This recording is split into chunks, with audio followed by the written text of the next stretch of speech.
Hey everyone, my name is Mark Thomas. And I'm Mike Houlihan. We are the co-founders of Evo3 Sports. And tonight we have a really exciting conversation with some college coaches and some club coaches in regards to daily practice planning. We went into long-term seasonal planning last time, and so we wanted to get to the nitty-gritty of day-to-day operations and see what that's like for everyone. So we're super excited. We're gearing up for it. We hope you enjoy it.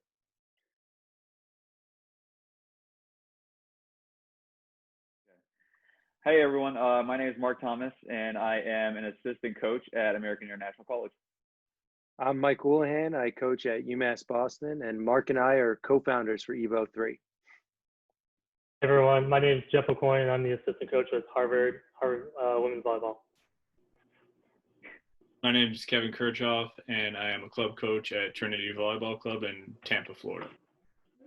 And I'm the head coach at Brandeis University, and my name is Alicia Bennett.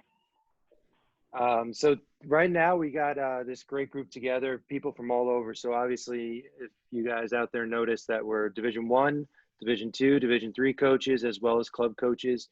So we're really trying to get good ideas and good viewpoints from all across the board. Tonight's topic is going to be just daily practice planning, and we're just going to kind of see where it takes us. So I'm just going to pose the first kind of question of, is there any staples that need to be in any of your practices? Is there anything that you really need to see on an everyday basis and kind of put in your practice as much as possible? I would say for us, especially in the fall time, a lot of serving and passing, focusing on that first contact. It's definitely staples that are in every single practice. The other pieces of it are obviously fixes too, making sure we're kind of ready for our weekends with our scouting reports. So definitely serving, passing, everything, and then fixes towards the end of it. And the other pieces of practice will be some sort of breakout of a defensive part of our scout or an offensive part of our scout, just to give them some reps there. But other than that, the other two are definitely our staples. We like to start practice with a lot of ball control. So whether that's different pepper variations or some butterfly variations, we've done a Brazilian drill with 2 balls, just really kind of getting the girls moving and going. We also practice in the morning, so it takes a little while for them to get acclimated to the environment, but we like to spend a good 45 minutes with just basic ball control, and that's our middles. That's people that usually don't do a lot of that stuff, but are getting a lot more touches in the beginning of practice. For me, usually when I go with, I agree with Jeff, serving and passing are pretty much the 2 main things I do every practice, at least touch upon briefly in various ways. But usually when I start off practice, I'd like to engage the kids, especially younger ones, with a game to kind of get them into the practice, wash drill, something fast-paced to kind of get them warmed up, but also in tune to setting the kind of standard or the expectation for practice. Yeah, So I would say for. Go ahead. Oh, go ahead. So I thought it was pretty interesting that you're all kind of mentioning serving and passing now. Is there like a certain and then ball control as well, which obviously all go hand in hand. Is there a certain way that you do it? Is it like, I mean, obviously there's just reps, there's small ball type of reps with serving and passing, there's large, there's competitive, there's a little bit more fundamental, but is there like a way you kind of attack it, or is it different every day? Or I feel like that's the one skill where it's just so boring, and I think every single coach is trying to find the most engaging service drill. We try to mix it up a lot throughout the week. We try to rate our passers every single day to make sure we're just kind of having some accountability in practice. I would say early on in the week, leading up to our weekend competitions, we're kind of just breaking it down. We're using our ball machine, just putting the same ball on their platform every single time, just for them to get a rhythm. So we'll have the top spin going on the machine. On the other half of the court, we'll have like float servers coming from a box, and just kind of rotate them to the stations there. And then we'll get into like more team A versus team B types of service drills, so servers versus passers, a little bit more competitive games going towards the end of the weekend. But usually a lot of rating, I would say.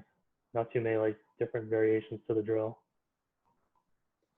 That's interesting. Like we actually do same thing, serve and pass every single practice, and we do the exact same drill every single day. And it's essentially the most like the part that our players tend to look forward to the most. And we do it all. It's all competitive based. And the way we set it up is we do 3 people on each side with a setter, and it's all about scoring points when you have the serve. So it is pure. You got to go after your serve. You can't score while you're receiving. So, and then in order to finish it, you have to get through all 4 servers, and they all have to score 3 points on their serve, or not on their serve, with their serve. Does that make sense? But the way we kind of make it interesting is that you're not allowed to block. You can play defense after the fact, but obviously, and then the other team can hit 2 players front court wherever they want. So it puts the ball away quick, which allows players to obviously get out of, like, you got to pass in order to get out of the drill, or you got to serve tough and get them out of system in order to it. And it allows serving and passing to happen every day competitively, and they love it. It's like they're somewhat version of how people do queens and stuff, and except it's not the rotations and rotating and stuff. Yeah, I would say that. Go ahead, Mark. I was going to add on to that. I mean, to make it another competitive passing drill, there was one that a friend of mine brought to us that was 3 before 2, and that's 3 perfect passes before 2 aces. So both sides are being competitive and really getting after it. We don't give points for errors or anything like that because we want them to be competitive serves. But that's been something that in our gym has been a lot of fun, at least. And we've had some success with that, even just like people willing to step up a little bit faster, being a little bit more confident, not only with their passing, but their serving too. It's positive on both sides. Yeah, one of the kind of staple ones for us is servers versus passers. So we'll have both teams on one court. One side, the servers and passers are one team. The other side, the servers and passers are the other team. So you only can score points on the receive. And, the way they have fun with it is the coaches are the target, and we base it on if it's within 1 step of the coach. So depending on your nice lunging step, usually that gets the girls going. You have to catch it. So, if they catch it at 1 point, if the serve goes to the receivers and the receivers the ball hits the floor untouched, then that team will go back to 0. Just kind of keep that aggressive mentality in the seams and things like that, and give a little credit to the servers as well. Obviously, we're trying to keep them passers from passing on the net, so the targets can't catch the ball. So that's the goal for the servers, and also incentive to get that team back to 0. Usually gets the gym a little hype. Yeah, and I like in all these drills how there's more emphasis on the serve, because sometimes I think we forget about the serve and we're always focusing on like passing 3 balls, but like your serve is your first attack, and that's a way that you can like easily score points where no one is disrupting you. So. Well, I agree with that because not a lot of people put the emphasis on the serve, but for me, if you have a good server, it leads to easy defense and your ability to run or at least dig a ball a little bit easier, make it blocking a little bit easier for your blockers. So Alicia, I thought it was pretty interesting too, how you talked about how you open up every day with ball control. Now, is it just fundamental in your practice, or do you literally open up with it every day? So during preseason, we go back to basics with fundamentals and just making sure that we're on the same page with what's expected with technique, but then we just build on it. So whether that's like a pass set down ball and you need to get so many of those in an amount of time, and then we just build from there. But what has been really beneficial is this Brazilian drill, and I don't know if I can explain this right, but there's 2 balls going. It's a pass, set, and then as you're setting it, you back set to the other line, but there's 2 balls going at the same time. And we put a time up on the scoreboard, and you need to keep on going and don't let a ball fall in that amount of time. And if the ball falls, then we go back to 0. So it's stressful. It really focuses on like good touches. And I mean, the girls have anxiety about it, but it has really helped in like pressure situations, in 5th set matches. So. Well, that's what I was going to say. The pressure alone, I like pressure types of drills because for as stressful as it is, in your practice, it actually makes them that much more confident when they get into matches. So for us, how we start practice every day was a set to 15. We wanted that level of pressure and intensity to be there every single day, especially when we realized that we were sluggish in the beginning of our matches. And we definitely found that there was a correlation with how we were starting, because originally we start practice with a breakdown and then get into maybe some sort of gameplay. But once we started with that set to 15 right away, the energy level got that much better, but it also helped us to be just a little bit more confident with the concept of, hey, this is set 5. We do this to start practice every single day. So I think that there's a certain level of confidence with when you experience something every single day, right? Well, yeah, I think that's important too. I know coaches say, like, the first 5 to 10 minutes of your practice is going to dictate how the tempo of practice goes. So, a lot of coaches start off with like a 6-minute drill, or, like you're saying, something competitive just to get the juices going right off the bat, and not starting with that breakout where it's slow and it's just monotonous, and that kind of dictates the tempo of practice. So I know I've definitely heard coaches say that before. Okay, Kev. Oh, for me, I tend to, when it comes to the ball control, I have to start where you guys can probably progress a little bit further or start at a different starting point. I tend to have to start at very small pieces and then build those pieces up, because I tend to work with the 14 to 15-year-olds. Mm-hmm. So I tend to break my fine ball control skills down to small pieces, and then I gradually build all the pieces together and then gradually release them and kind of give them into a more pressure situation or competitive. So they work on mastering or kind of building that muscle memory. And then I try to put them in a kind of atmosphere where they're expected to perform and add that pressure. So it gives me the chance to assess if they're actually comprehending what they're learning. Yeah, nice. It's funny because everyone seems to be talking about how they start practice all the time. And for us, we actually do something different now. So we found, like, similar to like Mark was saying, and we find sometimes like we're slow started. We started really slow.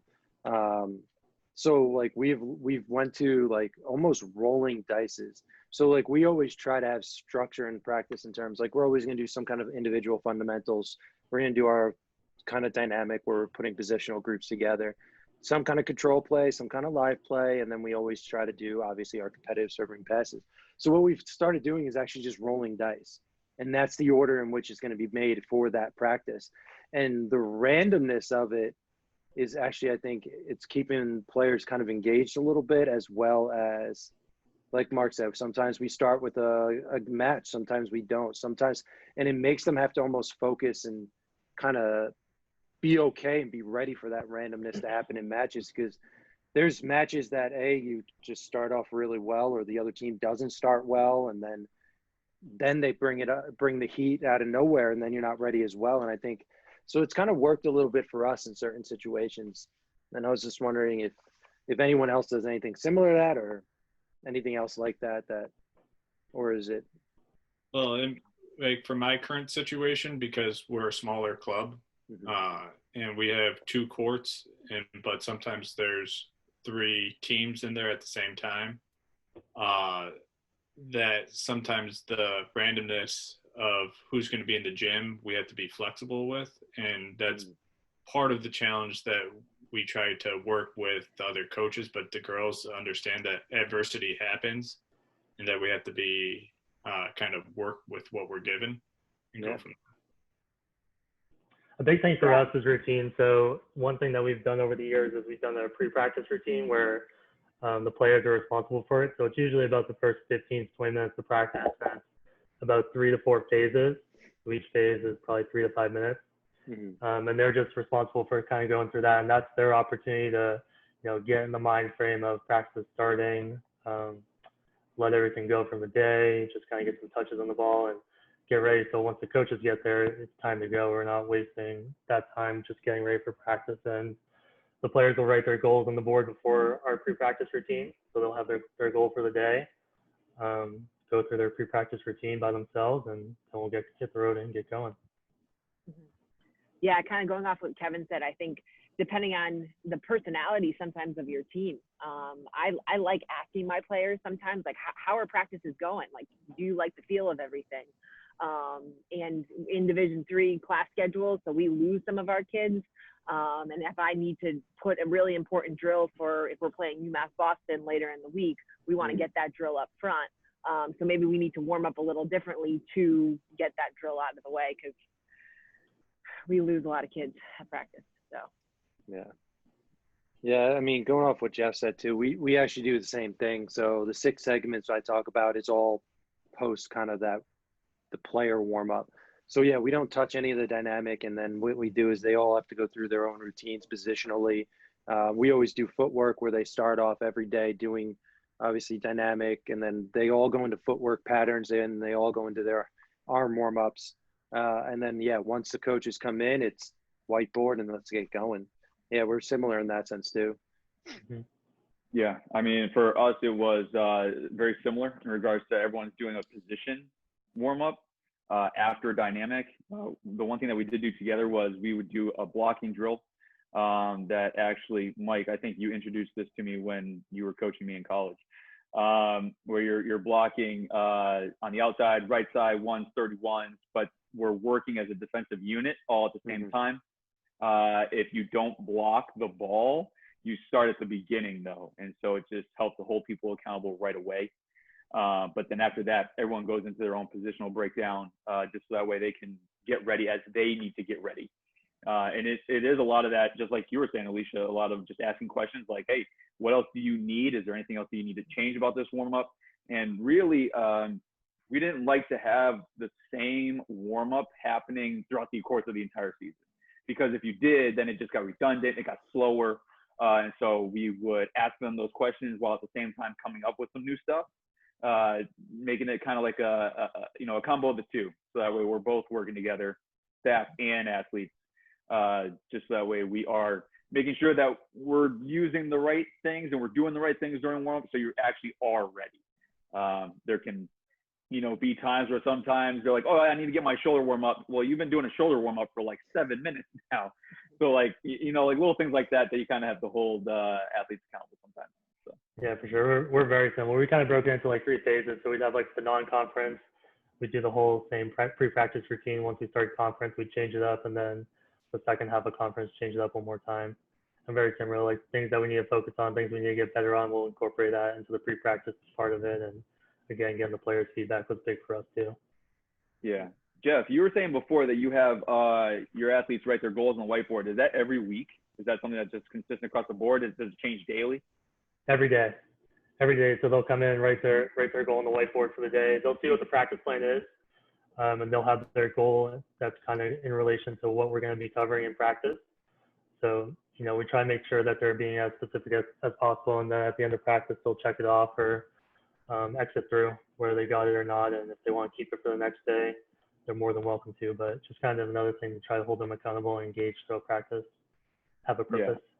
Yeah. I actually really like that idea. The goal before practice. I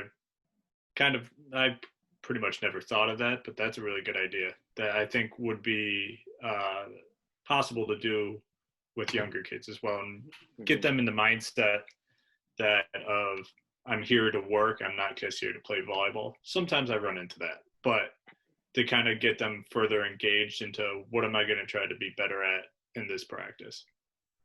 Yeah, it's in funny, regards to actually. just accountability in general, it's been a great tool. When I was at Mason, we used it, and it was they'd write their goal, but it was for the week, and there was more of the question of, okay, how are we going to attain that goal though? It's one thing to write it down. It's another thing that I think that, I mean, even myself as an athlete, I had goals, and I never just sat there and thought about the process of, well, how am I going to accomplish these things? And so it was great for them to hold their self accountable, but it was also great for us as coaches to see, are we on the same page with them and where they think they need to make changes? And then also checking in with them and providing feedback that was applicable to their actual goal. It made a really large impact into how quickly they were progressing towards achieving that goal. So there's just a lot of different pieces of that puzzle that I, as a coach, really enjoyed working with them on. So. Yeah, it's funny because going on kind of both those points is we do something very similar in the sense that we're putting up our goals and stuff, but every once in a while we'll do it for a weekly goal, but it's actually for someone else, and we're actually now going to partner you with someone else that will help that person reach their goal. So essentially, your goal as a person is actually to help whatever Mark is wanting is for his goal, and then vice versa. So it's actually allowing you also to be accountable for your teammates as well, and aiding them to kind of invest in each other. Obviously, for obvious reasons, volleyball is that type of sport where you have to rely on other people. So we actually kind of pair people off in that way as well. And then the second part is it's funny how you kind of mentioned that with the goals and stuff, because I actually do that too when I'm practice planning. Like I'll open up the week with like what my goals are, not with them, and then I'll probably can try to kind of punch it out in like 2 to 3 different phases and say, all right, day 1, we're just going to get a little bit better at footwork for blocking. Day 2, and then we're going to work on this piece of it, and then almost plan it out that way. So that way, again, you're utilizing the week to get better, and you kind of chipping away at it rather than just being like, hey, we're going to work on blocking all week, and it's just going to be the entire skill. So I don't know if anyone else does anything similar. No, I love that, Mike. I feel like sometimes I'm overwhelmed on Mondays because I think about the week and our opponents and what we need to get better at. But if you just kind of like break it down and just say like, okay, we're going to get really like better at the backslide. And then kind of just going from there, that's really helpful. Mm-hmm. Yeah, I would say our goal setting kind of changes throughout the year too. So in the fall, it's easy to lose sight of individual goals and the technical piece just because you're focused so much on team dynamics and wrapped up in scouting reports and making sure everything's good for the weekend. So it's kind of like daily, just to make sure they're still checking in with their individual goals. But in the springtime, it's kind of a big shift for us. So it's a lot more individual focused. So we'll have like player meetings once they come back from winter break, and we'll go over what their goals are, what they want to get out of spring. So we'll have like our individual sessions with them during spring practices and group sessions with the same position. So I would say those goals are probably a little bit longer, maybe like a week or two. Like those ones are focusing on a little bit more. And we'll check in after a couple of weeks, see how they're doing with it, and we'll set new goals or add on to those goals. So I'd say in our spring it's a little bit longer. It's not the daily ones anymore, just because it's so much more individual focused. So Kevin, early on, you talked about how you always start practice with a wash drill to kind of create that energy. And I think a few of us said it too, but is there anything else that you guys kind of focus on? I know, like, is there tempo or mood or behavior, or like, is there anything that you need to see in your practice or want to see at the end or the beginning? And is there any way that you guys kind of control that to some extent? I mean, for me, usually a solid warm up, and I usually end with conditioning because I mean, I have pretty much 2.5 hours with kids twice a week. So I kind of have to do a lot of what you guys do, but expedited and not as detailed. And plus I don't have scouting reports because my opponent changes every weekend or every hour. Yeah. So I usually try to get in conditioning because one of the biggest things that I've learned from being a player is that strength and conditioning helps lead to better ball control and your ability to control the ball. So I try to emphasize that with girls and the girls I coach, but also it kind of gives them a chance to team bond when I condition at the end, because they kind of struggle through it together, and they learn to motivate each other and push each other a little bit further. Other than that, pretty much I try to plan out my week hitting on offense and defense. If it's passing on one, then probably on the next day I'll do defense. And if I'm doing hitting on one, then I'll do serving on the other. And I try to balance the various parts of volleyball on 2 different days. And then depending on how we play over a tournament weekend is how I address the next week. And I kind of have to balance out the team goals and the individual goals because, again, the amount of resource I have, which is maybe half a court, full court. So I have to kind of weigh the needs of the team but also the individuals and how to best put those together to progress the team forward. For us too, I mean, so simple, like I know it's gonna, but we try to end every practice on a high note. Like and that is like number one, like practice has to end on a high note in some way. Do you guys do that, any of that kind of stuff? Or? I'm not necessarily so big on the high note part, but the one thing that is big to me is the debriefing process. Like that's something that, there's a teachable moment in everything. I'm a big believer in that. And I think that if you debrief things as a team, even at the end of each drill, just for a minute or two, it helps them realize how to overcome adversity, I think, that much faster and together. In regards to every drill that we've ever done, it also provides athletes with a voice. And when they feel like you're going to either like expect some sort of feedback from them, they actually, I think, just become a little bit more mindful about the game, mindful about what they're doing, and then mindful about what their opponents are doing. So we're building our volleyball IQ as well. So the debriefing process for me has always been big. And I like ending practice every day with, okay, what are your thoughts on practice before I even talk? I need to know how you feel about what just happened. And more often than not, the first thing that's being said is whatever happened in our last drill, right? It's the first thing in your memory, and you can kind of just from there realize anything else. And it's just been a great way for me to, again, just make sure that we're all on the same page, but being able to take anything that happens in practice, anything that happens in a drill or a scrimmage, and being able to say, okay, well, this is game-like, and so how are we going to react in a game? So. Yeah. I'd say for us, kind of like it's definitely like the mood of the beginning of practice. So if we feel like the team's a little bit sluggish, that might dictate if we have to adjust practice. If it's like midterm season, we know they had a morning lift, they're just worn out. We just need to touch on some ball control and get them out of there and let them kind of regroup. But we also put a lot of player ownership on it too. If we feel like there's no reason why they're sluggish, maybe we'll just have them do a couple sprints to try to get them going, or the other thing is that we'll just kind of call out our captains, have them get the team huddled together, have them talk to the team for a little bit, kind of regroup, and then we'll continue the drill. Hopefully that'll do the job. Hopefully one of those two things will do the job, and we'll kind of go from there. I like what Mark said, definitely about kind of like debriefing at the end. I think for us, like right when we end practice, it's just like, what are the logistics for tomorrow? What are we doing? It's just so much what's next rather than what just happened and not kind of reflecting on it. So I definitely like what you said about debriefing, letting the players talk first and getting their opinion rather than just moving on. Yeah, something that like culture-wise, we really talk about, we practice the way we play. So if we're not going for every single ball, we're not going to be going for balls in games. And that's something that I learned as a player coming from Springfield.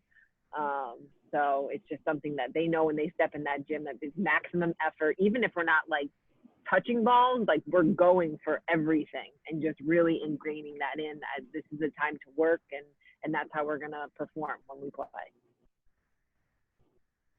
Yeah. No, I think so too. I think we're big on that as well. It's who you are in practice, and matches will take care of themselves at some level, I think. But yeah, for us, tempo wise, we always try to end on some high note. And it doesn't have to be the whole drill. It's like, even if we're just doing basic passing and, time's up, we just shank maybe a ball or two. It's like, all right, let's hit that last one. Just hit the last one, hit the last one. So, and then what it ends up doing, even if it's like almost individualized, it's like an entire team kind of, let's do it, let's go, trying to end on that little high note, and whoever kind of hits it, it's like almost like a little hero type of moment sometimes that I think it kind of gets them a little jacked up going into some kind of debriefing situation or going into the whiteboard to see if like they hit their marks or hit their goals. So we try to do something like that just to kind of keep that tempo through the end of practice, so it ends high and no one's with their head down walking out kind of deal. Does anyone kind of play devil's advocate in your gym? Meaning, if you see that someone's being too hard on themselves, like you're the one that's there, like upbeat, or vice versa, they're just like joking around too much, and I have to be like the one to kind of, you know, be like, hey, enough is enough. I just always feel like as a coach, that's kind of like, I feel like I'm countering things in order to create balance. You know what I mean? Devil's advocate, do you know me? Yes.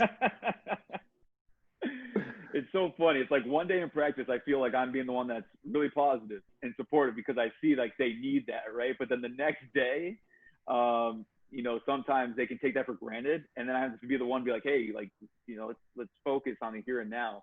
Ultimately, it's just trying to stay here, right, and maintain this level. Does anyone seem to find like a challenge with that day to day, or are you kind of just staying consistent presence every day and it doesn't matter? For me, when I was an assistant, I definitely held that type of role. But now as a head coach, it's more. I feel like my team kind of understands in terms of like prior to practice, before it, like easily, like kind of much more joking around, much more. But the moment practice hits or the moment's warm ups hit, they kind of know those points. And at that point, I just try to be consistent, right? Not really yelling, not really screaming. I'm not going to provide energy. I'm not. And for me, it's something that a lot of times I see some assistants kind of do. And for me, I don't really force it on them. I think it's things that they notice, things of that sense. But a lot of that stuff, we try to get our players to notice and our captains to notice and try to fill in some gaps here and there. I know for me, I'm big into, I want to make sure my players understand exactly what they're going to get out of me, no matter what the current situation is. I think that, to me, I try to set that tempo, obviously all the time. And in practice, it's a different tempo sometimes than in the office. Yeah, I think like getting to know your players too. I know one of my players, I need to be her cheerleader sometimes at practice because she just is that kind of player. But then I have some players that I can be like, yo, pick it up. Like, you're not definitely doing what you need to do right now. So. Yeah, that's been the thing that I've always realized is like the second that we're in season, preseason, whatever, like I'm trying to get to know them as quick as I can, but because you have to know where everyone's motivation comes from and stems from. You know, what's going to fire that person up to really believe in themselves. And so there are, plenty of times where, you know, you're sitting there and sometimes you just have to crack a joke to that person just to get them out of their own head, you know? And then there's those times where, like you're saying, Alicia, you can hold this person accountable. More often than not, I tend to find that right away with some captains, they just, you know, through leadership training and stuff like that, they have developed the mindset of, I have to be the person with the highest standards. And so, you know, they kind of embrace that role a little bit more. And then there's just some people that are like, no, I just need to be, you know, yelled at, quote unquote. You know, it's just like they need to be held accountable a little bit more aggressively than someone else. So knowing your athletes as quick as you can certainly helps to be that motivational factor rather than a hindrance to their training. So, yeah. Well, and like getting to know, the one thing I do during my warm-ups typically is, even though they're doing dynamic stretches, I'll just walk next to them and just talk to them how their day went. And even though they're stretching, I'm just sitting there talking, just trying to make conversation, pick up something about their day. It also kind of gives you a mindset, or you're aware of what their mindset is. I typically don't have an assistant coach, so I have to play good cop and bad cop in a couple of minutes. But usually if I'm pretty tough on someone, I try to find the moment that, like, if after we're about to break out and get water, that I'll try to pull them aside and like have a little bit more of a sincere conversation rather than because they encourage them a little rather than being bad cop all the time. Mm-hmm. And granted, I don't like being bad cop, so. Well, I actually, I find myself having more one-on-one conversations to provide feedback now than I do trying to provide feedback in drill in front of others. In regards to, you know, how quickly are they taking that information? How coachable are they? I've just found so much more success in pulling someone aside, even if it's just, don't blow the whistle yet, I'm just talking to someone on the sideline and providing feedback, has just been so much more, they retain it and they use it faster than the feedback that I'm giving, maybe across the gym or something like that. I really do try to almost be like in a constant circle. If you're seeing me on game film, like practice film, I'm just circling the court at all times. So that way I can have that ability to be able to provide that one-on-one feedback. I'm extremely similar. That's how I am. I'm not like going to yell typically. I'll address everybody in a way if it's a team type of situation or like a situation in the drill that we're going to alter. But I might just have like, instead of like have someone like a group, if we're doing quick switches every minute or so, I might switch a group out after 30 seconds and then just kind of hover next to one player and start talking to them. I never call them over either anymore. I normally try to go find them and maybe just kind of come up and just start talking to them. So again, it eliminates all the distractions of everyone like looking at you and looking at them. I'm very much the same way.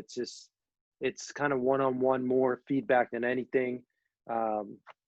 So it's definitely something I try to do. But again, I mean, we are fortunate enough to have more assistance, I guess, than like Kevin. Like you don't have the assistance, so that's probably pretty tough at times. Yeah. Sometimes if I feel like the player isn't responding well, and it might be a couple instances where I might talk with the parent at some time and just convey the kind of message that I'm trying to get across, and the parent goes, okay, I'll have a conversation. So sometimes I use the parent as an assistant in some aspects. But usually I'm able to have a good conversation with the kid, and they usually rebound pretty quick. But the biggest thing is when I'm correcting in practice is I try to stay positive. It's usually my tone that goes higher or lower or louder. But I always try to stay as positive as I can, especially with 14 and 15-year-old girls. Yeah. Kind of curious, question for anyone right here is, how you replicate the pressures of games in your practices, whether it's like through drills or just the atmosphere you create. We do it, like I said, we try to replicate the pressure in serve and pass by making it that competitive edge, which again, it's by eliminating a block, you're isolating the ability to serve. I mean, and that's what we try to do. We eliminate some parts of the game because if you're not being aggressive servers, then they're who wants a ball shoved down their throat? Things of that nature, right? So for us, we try to pride those pressures on certain aspects based on eliminating some factors as well. And then obviously there's scoring factors like in that sense. And that's how we try to kind of create that type of pressure rather than just expect them to have because it is tough though. You can't have them feel it just because we're in that situation. I feel like it's funny how like conditioning and stuff at some level doesn't work as well. For me, at least, I found out, and I don't know if it's with the strength and conditioning coach, we're lucky enough to have them in great shape or something, but the fear sometimes is more in individuals than the entire unit. Because then you'll get that kid that like you try to put fear by saying, all right, let's hit these points. And you got that one kid that's just zooming and everyone's like, I hate that kid. Yeah. Yeah, I would say, I strive to try to balance putting more pressure on each position in different drills. So if, maybe today's focus is a defensive focus and, how many drills do DSs really get all the pressure put on them, right? So trying to come up with different drills to, give them either double points or if they make an error, it's, -2 points or something like that, where it's making it that much more challenging for them to fulfill their role with a little bit more pressure on them. And then maybe the next day it's target practice, which is the name of a drill that we use, where we might put a penny or a different jersey on our setter. And now, talking about setters playing stronger defense or maybe playing defense at a higher percentage. Now all the pressure's on them. They have this bright yellow penny jersey on them. They know the ball's going to them as much as possible. And so being able to kind of rotate that you don't know if you're going to be the person walking into practice and the pressure's on you today, but now you're looking at the whiteboard and it's like, oh my gosh, it's me. Now what am I going to do with it? It's kind of funny because half the time you hear them whispering about it throughout the course of dynamic, and they're like, oh my gosh, like it's me today, or it's left versus left. Now it's like the outsides are like, oh my gosh, I have to win this game. It's like they feel that, and they almost put the pressure on their self first, which then they have to figure out how to overcome that. And so I've always been a big believer in, you can try to find ways of applying pressure-like scenarios almost by position, makes it a little bit easier, so that way they know it's directly on them.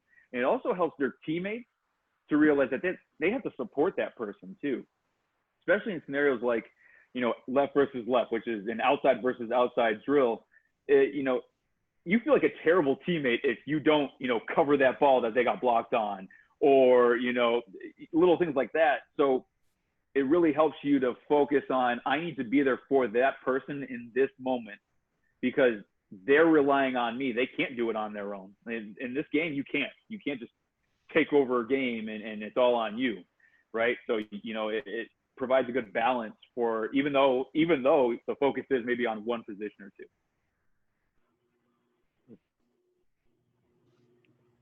Every once in a while, if we want to put pressure on like an entire team, entire squad, things, we actually we play, it's called 23-23, and it's a best of 5 series where you start at 23-23, and if you win that set, you get 5 minutes of doing whatever you want, whether it's resting, whether it's I don't know, like working on ball control or just getting some hitting reps in, while the other team is literally either just shagging for you, or if you want to rest, they're just going to do 5 minutes of wall sits or something. And then you step back on the court and you go the second set, and you do the same thing, whoever wins set 2. So it's that way of you have to find a way to stop that pressure building on you and take the 2 points that you have to score and figure it out. So again, every set, obviously you lose. It kind of takes more pressure. And sometimes it takes 15 minutes, almost 20 minutes. I mean, sometimes it'll go on for a while. So that's one way that we've tried to add some pressure onto at least one grouping. I feel like I as a coach, I can get so caught up in drills, which really just end up mocking a set, right? And so everyone, it feels like, they lose a set, they've lost the entire thing. And so I really like, Mike, the concept of like best of 5 on as many things as you can. Maybe it's best of 3. Little ways that you can, again, make it as game-like as possible, because just because you lost the first game doesn't mean that you've lost the entire match. Yeah. And I know that as a coach, for me, we might play one game, but we're just playing one game and that's it. And then you get into a match and you're like, why does it feel like it's the end of the world? We just lost the first set. You still have at least 2 more to go. And so when you made that statement, it made me think like, oh my gosh, like that there is a correlation there to that. So I'm definitely going to be more mindful, trying to do that, as many best of 3s and as many best of 5s as I can. Again, just make it more game-like, and the idea of overcoming adversity, it just goes hand in hand with those. Yeah. Well, now, I guess, go ahead. No. Well, it's those type of drills that Mark and Mike that you're talking about that I use kind of set to assess the fundamentals that I taught prior, because I usually do fundamentals and then lead into that, so I can assess the knowledge of what they've gained, but also apply that pressure. Yeah.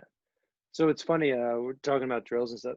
So I know Mark and I differ a little bit on this.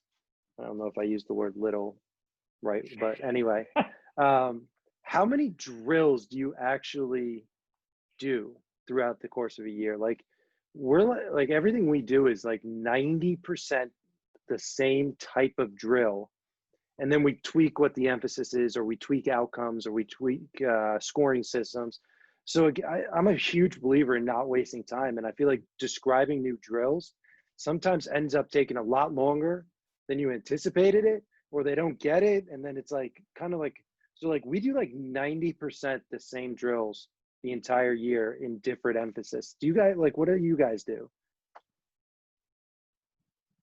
I would say we're definitely very similar, especially in the fall, like how we're going to go over our defensive scout, how we're going to go over our offensive scout. Like we have certain drills, just going through rotations and things like that. And like you said, we might tweak like the scoring, but it's like scoring that we'll be able to easily tweak in all those drills.